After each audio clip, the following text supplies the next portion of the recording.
Now, Brazil is one of the worst hit for COVID-19, and if you haven't seen charts before yet, let me pull this up for you to see. COVID-19 cases in Latin America is really going through the roof. The line over there in yellow, that is horrific.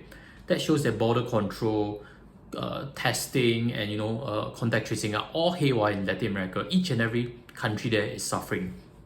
Bolivia, Argentina, Peru, Colombia, and of course Brazil, which is the biggest economy right there. Today's discussion point is really about focusing on Brazil, and to start things with, let me pull this up for you. This is Brazilian Bovespa, its index, and surprisingly the index has actually not lost that much. It's lost only 12%. If you compare that to Singapore Straits Times Index, that's even better. But the real problem actually lies in its currency. That is why if you look for the real problems, you realize that Brazilian real compared to US dollar has depreciated 28% year to date. This is one of the worst performing currencies this year. Brazilian real, I compare against Russian ruble, I compare against Indian rupee. None of these developing economies are as bad as this. 28% is a staggering loss. Imagine if your Sing dollar loses 28%. You try to go Malaysia and buy things, you realize it does not hold that much value. You'll be very sad. That really means that the economy is experiencing inflation, and that's not good if you're a citizen in Brazil right now. I did a curious search also in worst performing funds, and not surprisingly, Brazilian funds, Latin American funds are top of the list. I've circled a few for you to see over there in red. And the interesting thing is when you look in terms of 6 months worst performers, Brazil funds have lost close to 30%, if not slightly more. That's because when you buy a fund, you invest in an index, you invest in a currency also. So those that are not hedged have lost both of these aspects. That's why they are worst performing. 6 months lost 30%. That is horrific.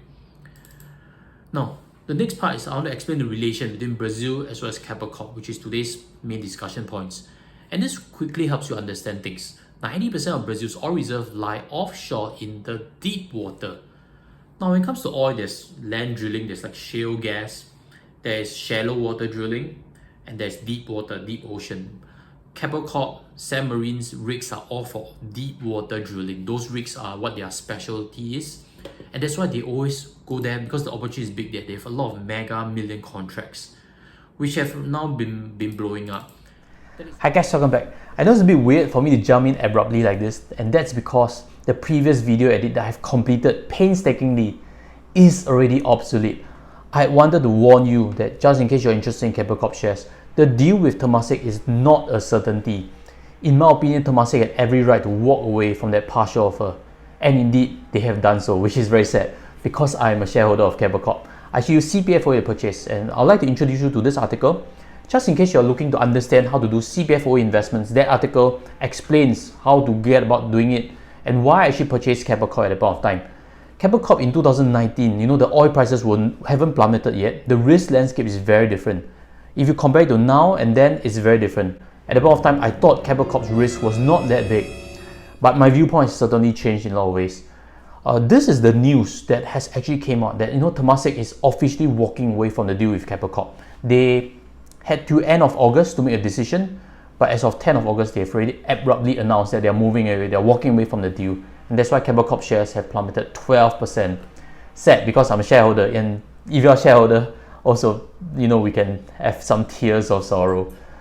But in any case, I'm actually doing a full presentation just to share a little bit better on Keppel Corp. What do I understand from some of his newest numbers? I do need time. Smash or subscribe. Once it's released, you'll get notified. I do need time to look through and make some considerations how to present it to you. And this is a quick summary of his impairment on assets. As you can see over there, massive impairment on oil and gas contracts, and even number 2 Flotel over there is also partially an oil and gas asset. So at this point of time, my suggestion, my tone for you is, if you are already an investor in Keppel Corp, probably you're in losses, just like I am. And the main thing to do is, if you're not sure, not 100% sure of its fate, then don't go averaging down blindly. That is dangerous. That is called catching a falling knife. And follow this video. This actually explains the risk. What exactly is catching a falling knife? What actually is a good averaging in method? So look for the video. I think that will help you in a lot of ways. And with that, I'll sign off. I'll see you in that video. Take care and goodbye.